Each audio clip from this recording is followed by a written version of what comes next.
প্রতিদিন সকালবেলার একটা কমন টেনশন হচ্ছে সকালবেলার নাস্তায় কি রান্না করব আর বাচ্চাকে কি খাবার দিয়ে নাস্তা দিয়ে দিব। এই টেনশনে কিন্তু আমরা প্রতিটা নারী ঘরে ঘরে করে থাকি। ঘুম থেকে উঠেই প্রথম টেনশন থাকে যে আজ সকালে কি রান্না করব। আজকে আমি একটু বেশি পরিমাণে রুটি বানিয়ে নিচ্ছি। রুটি বানানোর জন্য এখানে আটা কাই করে নিলাম। আটাগুলো যখন কাই করি তখনও আমি জানতাম না আজকে আমার রুটিগুলো হাতে বানাতে হবে। আমি যেহেতু সবসময় রুটি মেকার দিয়ে রুটিগুলো বানাই, তাই আমি সবসময় চিন্তা করি রুটি মেকার দিয়ে বেশি পরিমাণে রুটি বানিয়ে নিব, তাহলে আমার পুরো সপ্তাহ জুড়ে চলে যাবে। তো আমি ভুলেই গিয়েছিলাম, রমজান মাসে পুরোটা ধরেই আমি রান্নাঘরে রুটি মেকারটা রেখে দিয়েছিলাম। এই কারণে প্রচুর নোংরা হয়ে আছে। তাই আজকে কষ্ট করে হাতেই রুটিগুলো বেলে নিলাম। অনেকদিন পরে হাতে রুটি বেলে নিয়েছি, তবুও রুটিগুলো অনেক সুন্দর গোল হয়েছে। রুটিগুলো তো আমি ভালো করেই বানিয়ে নিয়েছি, তবে রুটি বানাতে বানাতে এসে দেখি গ্যাস কিন্তু প্রায় চলে গিয়েছে। রুটির সাথে খাওয়ার জন্য আমি এখানে আলু ভাজি বসিয়ে দিচ্ছি। আলুগুলোকে ভালো করে কেটে ধুয়ে তারপরে আমি ভাজিটা আগে বসিয়ে দিব। ভাজিটা এক চুলায় হতে থাকবে, এদিক দিয়ে আমি রুটিগুলোকে হালকা শাঁকা দিয়ে নিচ্ছি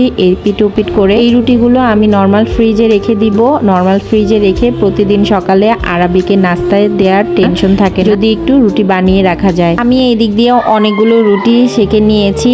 এই রুটিগুলো আমি এখন ঠান্ডা হতে দিব, আর এখন আমি আমাদের জন্য সকালে খাওয়ার জন্য রুটিগুলো ভেজে নিব। পাশের চুলায় ভাজিটাও একটু বারবার নেড়ে চেড়ে দিচ্ছিলাম। ভাজিটা আর কিছুক্ষণ হলেই হয়ে যাবে। আর এদিক দিয়ে আমি আমাদের জন্য খাওয়ার জন্য রুটি ভেজে নিয়েছি। এদিক দিয়ে আমি রুটিগুলোকে একে একে ভেজে নিয়েছি। এখন আমি একটা হটপটের মধ্যে রেখে দিব, তাহলে রুটিগুলো গরম থাকবে। সকালে নাস্তা শেষ করেই আমি রান্নাঘরে চলে এসেছি আবার দুপুরবেলা রান্না করার জন্য। এদিক দিয়ে আমি স্টোভে মাছ ভাজা বসিয়ে দিয়েছি। আজকে যেহেতু গ্যাসের খুব বেশি সমস্যা, একটা স্টোভ কিনে নিয়ে এসেছি, মানে চেষ্টা করে দেখবো আর কি এর মধ্যে রান্না করা যায় কিনা। এদিক দিয়ে যতটুকু গ্যাস আছে তার মধ্যে আমি এখান দিয়ে লইট্টা শুটকি ভুনা করছিলাম। যারা শুটকি খেতে পছন্দ করেন তারা তো জানেন লইট্টা শুটকি ভুনাটা কতটা মজা। আর একটা রান্না করছিলাম অফ ক্যামেরায়, আমি অনেকগুলো রান্না করে নিয়েছি। এখান দিয়ে সাজনা ডাঁটা দিয়ে মাছ দিয়ে রান্না করছি। তো সাজনা ডাঁটা দিয়ে মাছ দিয়ে তরকারিটা হয়ে গেছে, এর মধ্যে আমি মাছগুলো দিয়ে দিচ্ছি। আর এদিক দিয়ে হচ্ছে শুটকি ভুনাটাও আমি